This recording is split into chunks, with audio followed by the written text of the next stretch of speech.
नमस्कार, सिआइएन संवादमा तपाईँलाई हार्दिक स्वागत छ। म राजन रुचाल।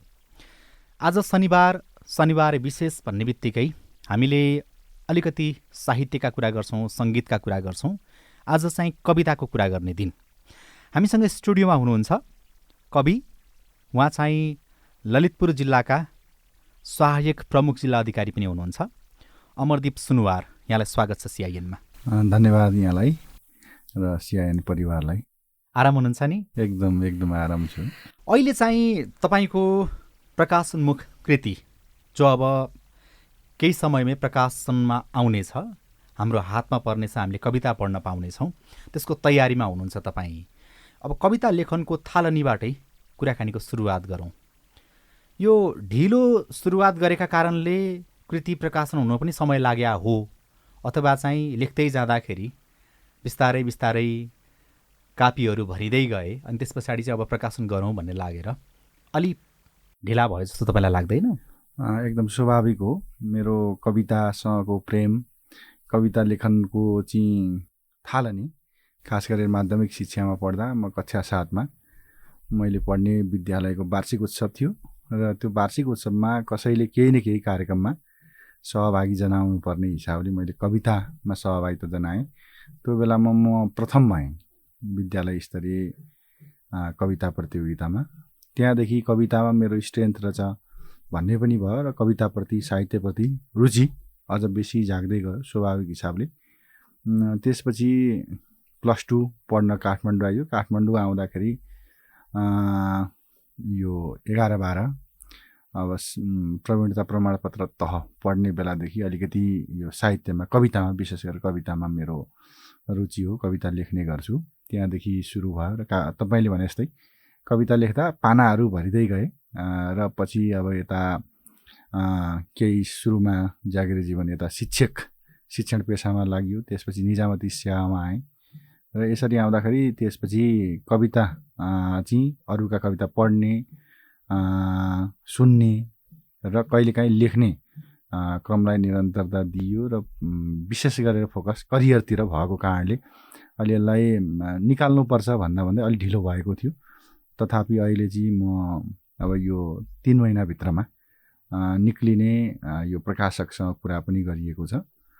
त्यो अनुसार अगाडि बढेको छु। स्वाभाविक हिसाबले केही ढिलो भएको छ, तर यसलाई अब ढिलो नमानिकन होइन, यसलाई सुखद सुरुवात हो भन्ने हिसाबले म लागिरहेको छु। कविताको कुरा गर्दाखेरि चाहिँ तपाईँले बाल्यकालदेखि नै लेख्न थाल्नुभएको रहेछ, कक्षा 7 भनिसके पछाडि त। त्यो बेलामा चाहिँ प्रभाव कसको पर्यो होला? घरमा कसैले लेख्नुहुन्थ्यो कि छिमेकमा कसैले तपाईँलाई कविता सुनाउनुहुन्थ्यो कि अथवा चाहिँ विद्यालयमा त्यस्तो माहौल थियो कि के थियो? स्वाभाविक हिसाबले अब अघि नै पनि मैले भने विद्यालयको वार्षिक उत्सव कार्यक्रममा केही न केही सहभागी हुनुपर्छ भन्दा अलि म चाहिँ अब राम्रै होइन विद्यालयको अलि विद्यार्थी भएको कारणले गर्दाखेरि चाहिँ अलि पढ्ने विद्यार्थी भएको कारणले केही न केहीमा भाग लिन पर्यो। नाच्न गाउन त्यति मसँग त्यो होइन, आफूसँग त्यो कला अलि भएन। त्यस कारणले केही न केहीमा भाग लिनुपर्छ भने कविता भयो र कवितामा फर्स्ट भएपछि अलि उत्प्रेरणा भयो र स्वाभाविक हिसाबले कविता साहित्यसँग त्यहाँबाट अलिकति नजिक हुँदै गएँ र मेरो एसएलसीको परीक्षामा पनि नेपाली विषयमै धेरै नम्बर होइन, दोस्रो मैले प्राप्ताङ्क, मेरो प्राप्ताङ्कमा दोस्रो चाहिँ उत्कृष्ट नम्बर चाहिँ नेपाली विषयमै आएको छ। त्यसपछि नेपाली अनि त्यसपछि सहर पसेपछि काठमाडौँ राजधानी छिरेपछि अझ बेसी साहित्यसँगको सामिप्यता बढ्यो, साहित्यकारहरूसँग प्रत्यक्ष भेटघाट भयो। त्यो अहिले हामी आउँछौँ त्यहाँ पनि। त्यति बेला चाहिँ त्यो कक्षा 7मा तपाईँले वार्षिक उत्सवमा सुनाएको कविता, त्यो अंश कुनै याद होला त तपाईँलाई अहिले? अब यो मैले चाहिँ शिक्षाकै बारेमा लेखेको थिएँ। शिक्षा अब मैले ठ्याक्कै लेखेको थिएँ, मैले राखेको छु अहिले तपाईँलाई ठ्याक्कै भन्न। विद्याको महत्त्व, शिक्षाको महत्त्वको बारेमा बुझेर पढौँ, अगाडि बढौँ, ठुलो छ यो तत्त्व होइन। शिक्षा नै अब जीवन परिवर्तन गर्ने हो र बुझेर पढौँ, अगाडि बढौँ, ठुलो छ यो तत्त्व होइन, सबभन्दा ठुलो छ यो तत्त्व भन्ने मेरो थिम त्यतिखेरको लाग्छ। तर त्यसको सम्पूर्ण मैले भन्न अहिले सकिनँ। त्यस पछाडि चाहिँ कविता लेख्ने सिलसिला सुरु भयो। हजुर। कक्षा चढ्दै जानुभयो, पढ्दै जानुभयो, कविताहरू लेखिँदै गए होइन। त्यो कविता कसैले पढेर सुनेर स्याबास कति राम्रो लेखेको भनेर भन्थे कि तपाईँ लेख्दै राख्दै गर्नुहुन्थ्यो कि कसरी त्यो अगाडि बढ्नुभयो तपाईँ? अब त्यतिखेर फर्स्ट भएपछि त स्वाभाविक हिसाबले सबैले ल बधाई होइन भनेर भन्नुभयो। त्यो एउटा हौसलाको पाटो, त्यो हौसलाको पाटो भयो। त्यसपछि मैले यसलाई निरन्तरता दिएँ। त्यसपछि +2 पढ्ने बेलामा यता काठमाडौँ छिर्दाखेरि चाहिँ साहित्यकारहरूसँग, साहित्य अनुरागी साथीहरूसँग भेटघाट भयो र फुटकर रूपमा केही कविताहरू विभिन्न मासिक दैमासिक पत्रिकाहरूमा मेरा प्रकाशित भए। त्यसपछि अझ ल कवितामा सम्भावना छ होइन, यसै गरी गइयो भने केही अब राम्रै कवितामा पर्छ, यो सिकारु होइन, सिक्न खोजेको देखिन्छ भनेर जो मसँग चाहिँ सङ्गतमा हुनुहुन्थ्यो उहाँहरूले भन्नुहुन्थ्यो, तिनै चाहिँ प्रेरणाका स्रोत हुन्। तपाईँको अगाडिपट्टि एउटा ड्राफ्ट छ जहाँ चाहिँ तपाईँको प्रकाशोन्मुख कृतिमा छापिने कविताहरू छन्। सम्भवतः कतिपय नछापिने पनि होलान्। र यो कुराकानीको सिलसिलालाई अगाडि बढाउँदै जाँदाखेरि चाहिँ कविता सुनौँ पहिला, त्यस पछाडि मात्रै थप कुरा गरौँ जस्तो लाग्यो। एकदम। तपाईँको केही दिन अगाडि एउटा कविता साँझ जस्तो पनि कार्यक्रमको आयोजना एकल कविता वाचन हो, एकल कविता वाचन मैले सोसल मिडियामा सामाजिक सञ्जालमा देखेको पनि थिएँ। आज सौभाग्य छ अगाडि राखेर तपाईँलाई सुन्ने। त्यसो भएको भएर चाहिँ एउटा कविता सुन्न चाहन्छु। हस्, अब म अस्ति वाचन नगरेको भन्दा अर्को कविता यहाँको बिचमा वाचन गर्न चाहन्छु। र मैले वाचन गर्ने कविता चाहिँ परीक्षा। यो परीक्षा चाहिँ खास गरेर मान्छेको स्वाभाविक हिसाबले दार्शनिक हिसाबले भन्दा जीवन आफैमा स्वयं होइन, परीक्षा हो जीवन पनि।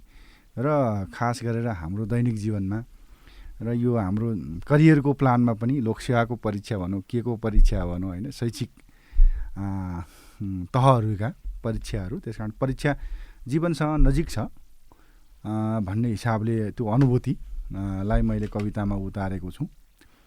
यहाँ भन्न चाहन्छु, परीक्षा। जीवनमा परीक्षा देख्छु, परीक्षामा जीवन देख्छु, जीवन र परीक्षा एक अर्काको जीवनसाथी देख्छु, एकै सिक्काको दुई पाटो महसुस गर्छु।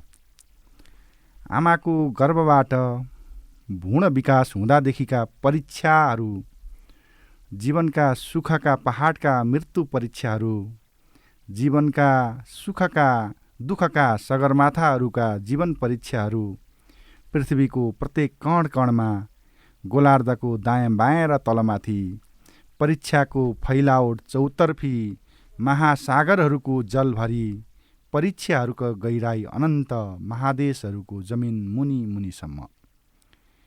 मान्छे परीक्षा भएर जन्मियो, मान्छे परीक्षा देखेर विकास भयो। संसार परीक्षाहरूको गुजुल्टो जस्तो, जीवन परीक्षाहरूको परीक्षा जस्तो। जहाँ फुल्छन् असफलताहरूको सफल परीक्षाहरू, जहाँ फुल्छन् असफलताहरूको सफल परीक्षाहरू, जहाँ फक्रन्छन् सफलताहरूको सफल परीक्षाहरू, र जहाँ सुबास छर्छन् सफलताहरूको सफल परीक्षाहरू। जीवन परीक्षाहरूको बाटो, जीवन परीक्षाहरूको बाटो, जीवन परीक्षै परीक्षाको उर्वर माटो। परीक्षा जीवन प्रश्नहरूको खलिहान जस्तो, जीवन परीक्षाका प्रश्नहरूको बलिदान जस्तो।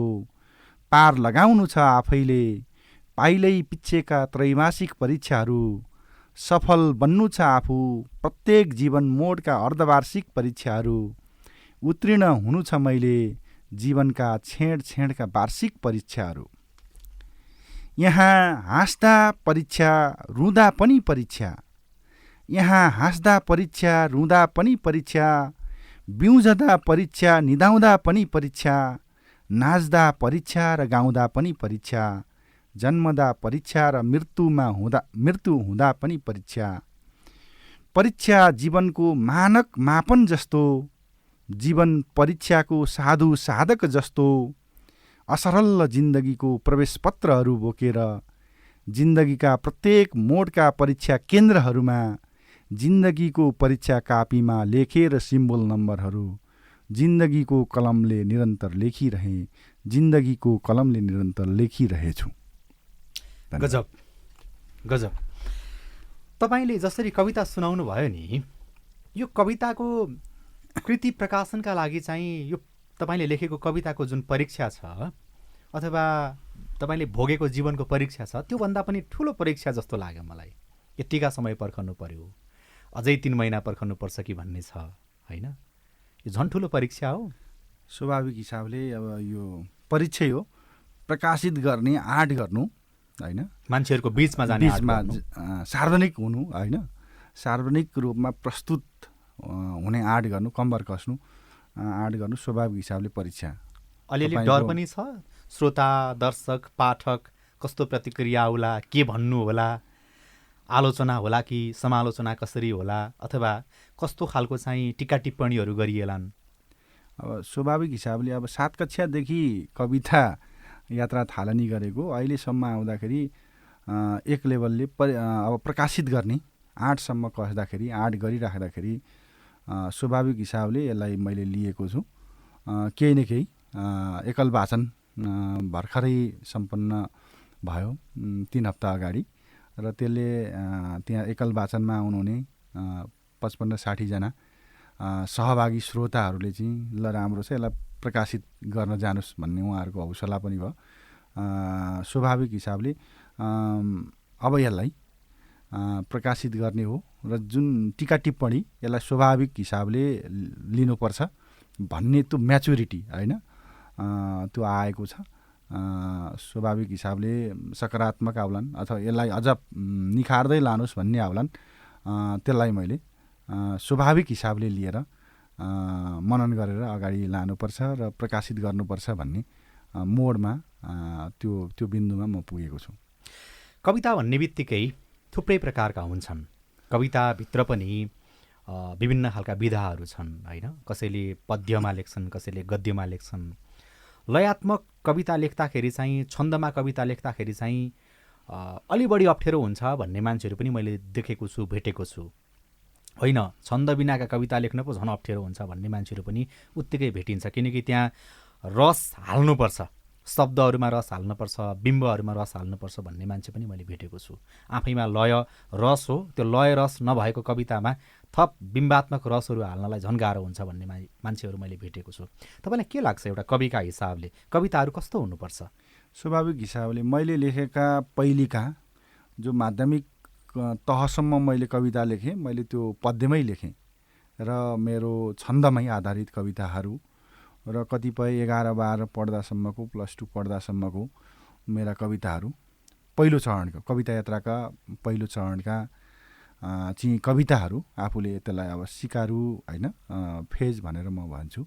त्यो फेजमा मैले पद्यमै सुरु गरेको हो, पद्यमै आधारित छन् र त्यसपछि गद्यतर्फ पनि अलि आकर्षित भयो र अझ पछिल्लो समय चाहिँ अब गद्यमा अब लेख्दाखेरि आफूलाई विचार होइन अभिव्यक्ति, आफ्नो चाहिँ भावना अभिव्यक्तिको अझ स्वरूप अझ गजब स्वरूप लाग्यो। त्यस कारणले मैले पछिल्लो समय गद्यलाई लिएको छु। तथापि पद्यको छन्दको अवस्था के हो, यसको नियम के हो, सामान्य मलाई थाहा छ र सुरुमा चाहिँ म पद्य हुँदै गद्यमा आफू अभ्यस्त भएको रूपमा लिन्छु। त्यसकारण यो कुन संरचनामा लेख्ने, पद्यमा लेख्ने कि गद्यमा लेख्ने भनेको आफ्नो रोजाइको विषय पनि हो र साधनाको विषय पनि हो। जो पद्यमै खेल्न सक्नुहुन्छ उहाँहरूलाई पद्य नै सजिलो हुन्छ, गद्यमा के नपुगे जस्तो हुन्छ र गद्यमा फेरि अभ्यस्त भइसकेपछि पद्य लेख्न कविलाई अथवा लेखकलाई स्वाभाविक हिसाबले एउटा नियममा बाँधिएको जस्तो हुने होइन, बाँधिनु पर्ने जस्तो हुने, त्यस्तै किसिमको मात्रा मिलेको शब्दहरू ल्याउनु पर्ने, त्यसले गर्दाखेरि अलिकति त्यसमा साधना जस्तो हुन्छ। यसलाई मलाई लाग्छ मेरो आफ्नो बुझाइमा यो आफ्नो साधनाको विषय हो, आफ्नो रुचिको विषय हो, आफ्नो अभ्यासको विषय हो। यो अभ्यास जेमा भयो, आफ्नो रुचि जेमा भयो, त्यही अनुसार चाहिँ यो आफूमा निखारता आउँछ भन्ने मलाई लाग्छ। लेख्दाखेरि चाहिँ कविता जब तपाईँ लेख्नुहुन्छ, विषयले तान्छ कि तपाईँलाई घटनाले तान्छ कि पात्रले तान्छ कि थुप्रै कुराहरू हुन्छ नि त कविता लेखनको। के कुराले चाहिँ तपाईँलाई तान्छ, उद्वेलित गर्छ? स्वाभाविक हिसाबले अब यो कविता कतिपय विषयले पनि तान्छन्, कतिपय घटनाले पनि तान्छ र कतिपय पात्रहरूले पनि तान्छ र विशेष गरेर यी विभिन्न अरू परिवेशहरू हुन्छन् र अहिलेको मेरा कविताका विषयहरू चाहिँ मलाई अलिकति घटनाहरू होइन, अलिकति पात्रहरू, त्यसपछि विषयहरू जस्तो लाग्छ। मैले यसलाई 1, 2, 3 भयो भने घटनाहरू, त्यसपछि पात्रहरू र विषयहरू यसरी लाग्छ। खास गरेर हामी यदि पद्य लेख्छौँ भने विषयमा आधारित भएर हामी बेसी गर्छौँ, त्यसपछि पात्र होला होइन, विचारहरू होलान्। र अलि गद्य शैलीमा लेखिएका कविताहरूमा चाहिँ अलि बेसी घटनामा आधारित होइन, एउटा कुनै पनि पोइन्ट होइन, मान्छेले फिल गरेको, कुनै बेला मान्छेलाई चसक्क अनुभूत गर्छ होइन, कुनै पनि विषय कहिलेकाहीँ घटना हेर्दा कविता लेखौँ जस्तो लाग्छ, कहिलेकाहीँ पात्र, कहिलेकाहीँ चाहिँ यो चाहिँ विषयले छुन्छ। त्यस कारणले कुनै विषयमा आधारित रहेका छन्, कुनै चाहिँ पात्रमा, कुनै चाहिँ घटनामा आधारित रहेका छन्। त्यो स्वाभाविक हिसाबले सबै आउँछ। त्यो घटनाले छोयो भनेदेखि, पात्रले छोयो भनेदेखि अथवा विषयले छोयो भनेदेखि चाहिँ जुनसुकै बेलामा पनि कविता लेखिहालौँ त्यस्तो हुन्छ कि होइन? एउटा निश्चित समय हुन्छ कविहरूले कविता लेख्ने। अब त्यस्तो म धेरै होइन कवि होइन, कवि बन्ने रहर बोकेको र अब प्रकाशितै भएको छैन, पहिलो प्रयास म गर्न खोज्दैछु। त्यो हिसाबले गर्दा मेरो होइन अनुभव परिपक्व अथवा एकदम अनुभव भन्दा नि मेरो अहिले सिकारु अनुभवै रहेको छ। यसले गर्दाखेरि चाहिँ अलिकति फुर्सदको बेलामा अलिकति कुनै पनि विषयमा म यसमा कविता लेख्छु भनेर कुनै मान्छे हिँड्दै गरेको अवस्थामा आउन सक्छ, कार्य सम्पादन गर्दै गरेको अवस्थामा आउन सक्छ, अथवा बाहिर होइन देख्दै गरेको अवस्थामा, यात्रा गरिरहेको अवस्थामा मान्छेलाई त्यो आफ्नो मस्तिष्कमा अङ्कुर आउन सक्छ। तर त्यही बेला चाहिँ होइन त्यो सबै लेख्ने कुरा हुँदैन मेरो हिसाबले। र त्यसलाई चाहिँ यसरी मेरो यो विषय हुन्छ र यसलाई म यसरी आर्किटेक्चर गर्छु भन्ने मानसपटलमा, मस्तिष्कमा चाहिँ एउटा स्वरूप बन्छ। तर त्यसलाई चाहिँ निखारता दिने, त्यसलाई कापीमा उतार्ने होइन, लिपिबद्ध हुने भन्ने कुरा चाहिँ अलिकति समय मिलाएरै अलि फुर्सदको समयमा होइन, आफूले अध्ययन गरिराख्ने विषयमा, बेलामा, समयमा त्यो हुने गर्छ भन्ने मलाई लाग्छ। र मेरो हकमा पनि त्यही हो।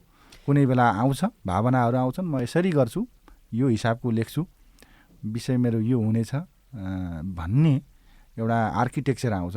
र समय पाएको बेलामा, फुर्सदको बेलामा म त्यसलाई कापीमा उल्लेख गर्छु, उतार्छु।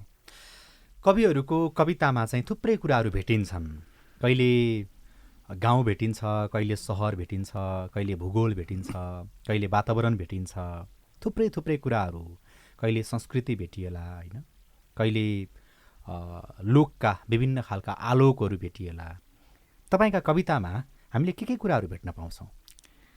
अब यो चाहिँ लेखकले भन्दा पनि होइन पाठकले यस्तो भेटियो भन्ने कुराहरू बेसी आउँछ। तथापि पनि मैले लेख्ने कविताहरू यही आफूले भएको होइन समय, आफूले भएका घटना, आफूले अनुभूति गरेका होइन पात्रहरू, विषयहरू यिनैसँग बेसी चाहिँ सम्बन्धित हुन्छ र यिनैले चाहिँ लेखौँ जस्तो आफैलाई लाग्छ। र अहिलेको समय होइन, आफूले भएको समय, आफूले साक्षात् गरेको होइन पात्रहरू, आफूले चाहिँ मनन गरेको होइन, आफूलाई महसुस भएको चाहिँ विषयवस्तु यिनैमा आधारित भएर कवितामा चाहिँ लेखिन्छ। कवितामा आफ्ना विषयवस्तुहरू, अभिव्यक्तिहरू लेखिन्छ भन्ने मलाई लाग्छ।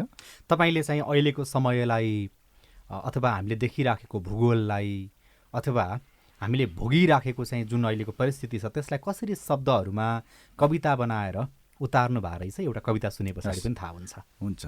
हस् एकदम। अब एउटा तपाईँलाई यो मार्फत पञ्चतत्त्व बन्ने रहरहरू भन्ने कविता दर्शन छ जस्तो छ यो कवितामा। हजुर, अब यो पढेर वाचन गरेर सुनाउन चाहन्छु। पञ्चतत्त्व तपाईँले पढ्नुभन्दा अगाडि चाहिँ तपाईँ अध्यात्म अलिकति रुझान राख्नुहुन्छ त्यतातिरतर्फ? रुझान त्यस्तो छैन, तर अध्ययनको लागि चाहिँ स्वाभाविक हिसाबले अब सबै होइन, अब सर्वहारी भने विषय मान्छे सर्वहारा के अरे सर्वहारी भने जस्तै सबै चिज होइन, एउटा शाकाहारी मांसाहारी होइन, सबै विषयवस्तुसँग साक्षात्कार राख्न, रुचि राख्न, सबै विषयवस्तुसँग मेरो यही मात्रै भन्ने मेरो त्यस्तो लिमिटेसन मैले मानेको छुइनँ यतिखेरसम्म होइन। हस्, कविता सुनौ। पञ्चतत्त्व बन्ने रहरहरू। पञ्चतत्त्वहरूको सभ्यतामा असरल इच्छाहरूको पृथ्वीमा पञ्चतत्त्व हुन चाहन्छु, पञ्चतत्त्वको इच्छापत्र बन्न चाहन्छु र पञ्चतत्त्वकै घोषणापत्र घोषणा गर्न चाहन्छु। पञ्चतत्त्वको अद्भुत शक्ति हुन चाहन्छु, पञ्चतत्त्वको दिव्य सृष्टि रचना गर्न चाहन्छु, पञ्चतत्त्वको चमत्कार बन्न चाहन्छु अनि सृष्टिको विज्ञान सन्तुलन गर्न चाहन्छु। अमृतमय पानी बन्न चाहन्छु, हिमनदीको चिसो पानी जस्तै शीतलताको चिसो छर्न चाहन्छु, समुद्रमा जमेको पानी जस्तै संसारमा सुकर्मले जम्न चाहन्छु, नदीको कलकल पानी जस्तै बग्न चाहन्छु, कलकल बगेको पानी जस्तै निर्मल कञ्चन हुन चाहन्छु, पानी पानी हुनेहरूको भिडको दौडमा पानी बन्नेहरूको धुनमा हिँडेका मान्छेहरूको तिर्खा मेटाउन चाहन्छु, पानी बनेर प्रकृति बचाउन चाहन्छु। अनन्त हावा हुन चाहन्छु, वायुमण्डलको स्वच्छ वायु बन्न चाहन्छु, चौतर्फी स्वच्छन्द बहन चाहन्छु, प्रकृतिको प्राणवायु अक्सिजन हुन चाहन्छु, प्रत्येक प्राणीमा जीवन्त प्राण भर्न चाहन्छु, विकृति विसङ्गतिका डुङ्गुरलाई आधी हुरी भएर बढार्न चाहन्छु, लेकबेसी भिरपाखा सबैतिर सीमाविहीन मानवताको अन्तर्राष्ट्रिय उडान भर्न चाहन्छु।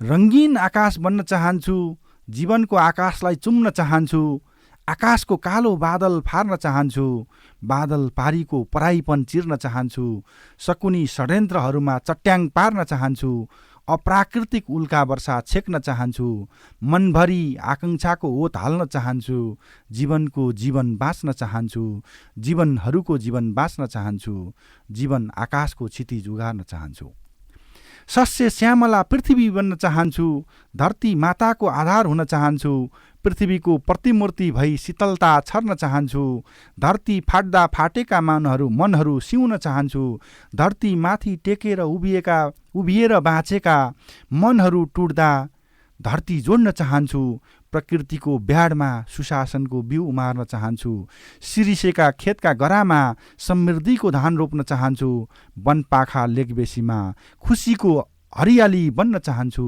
र पृथ्वीका प्रत्येक घरहरूमा खुसीको धरती बन्न चाहन्छु, अस्तित्वको आगो बन्न चाहन्छु, प्रकृतिको संसारमा अग्निसूत्र हुन चाहन्छु, आगो भई संसारका कालाहरूलाई निल्न चाहन्छु, अन्धकारको जालो तोड्न चाहन्छु, आगोको बिउ बनेर ज्वालामुखीको अग्निरुख भएर आगोले प्रकृतिलाई सेकताप गर्न चाहन्छु, मान्छेहरूलाई न्यानोपन बाँड्न चाहन्छु, आगोको दिव्य ऊर्जा छर्न चाहन्छु, दिव्य ऊर्जाको जीवन प्रकाश फैलाउन चाहन्छु, पञ्चतत्त्वको प्राकृतिक जीवन जिउन चाहन्छु, जीवनको पञ्चतत्त्व सार्वजनिक गर्न चाहन्छु, जीवनमा पञ्चतत्त्वहरू मात्रै हुँदो रहेछ, पञ्चतत्त्वहरूमा मात्रै जीवन बाँचिदो रहेछ, त्यसैले जीवनमा पञ्चतत्त्व बन्ने इच्छाहरू उम्रदो रहेछ, पञ्चतत्त्वहरूमा जीवन बुन्ने रहरहरू फक्रदो रहेछ।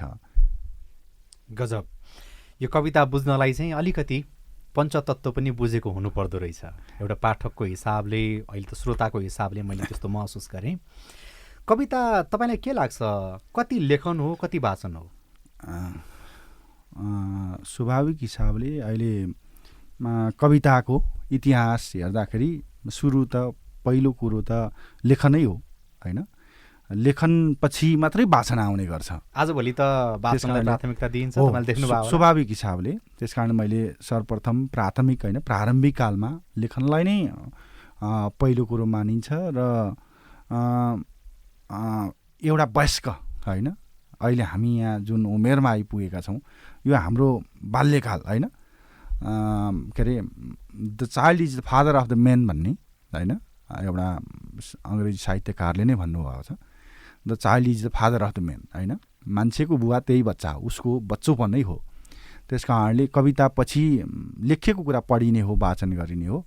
मलाई मेरो सन्दर्भमा मैले बुझेको सन्दर्भमा अहिले मुख्यतः यसको क्रक्स होइन, आधार, यसको बेसलाइन भन्छ, बेसलाइन यसको कविता लेखनै हो। त्यसपछि अहिले पछिल्लो समयमा आएर वाचनलाई प्राथमिकता दिएको छ। वाचनका आयामहरू होइन, वाचनमा भएको सौन्दर्यहरू तिर अझ बेसी होइन सबैले यसलाई महसुस गर्नुभएको छ। अझ अहिले त वाचन भन्दा पनि हामीले देखिराखेका हुन्छौँ अभिनय, कविता अभिनय गर्ने चलनको सुरुवात भएको छ। हो, अभिनय सहितका कविताहरू। त्यस कारणले यो समयले ल्याएको यो चाहिँ होइन स्वाभाविक यो परिवर्तनका होइन चाहिँ यो गुण हुन्, यसलाई हामीले स्वाभाविक लिनुपर्छ। यसलाई मैले पनि स्वाभाविक लिएको छु। तर यो हामी अभिनयमा जानुभन्दा अगाडि होइन वाचनमा जानु अघि चाहिँ लेखन हो।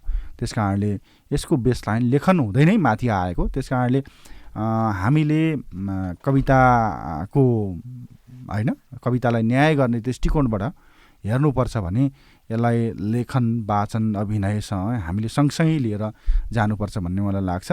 हामीले एउटा अभिनयलाई मात्रै जोड दियौँ भने त्यसको विचार होइन, त्यसको भाव, त्यसको शब्द होइन त्यो मर्न जान्छ। त्यस कारणले यिनलाई सन्तुलन गर्नुपर्छ।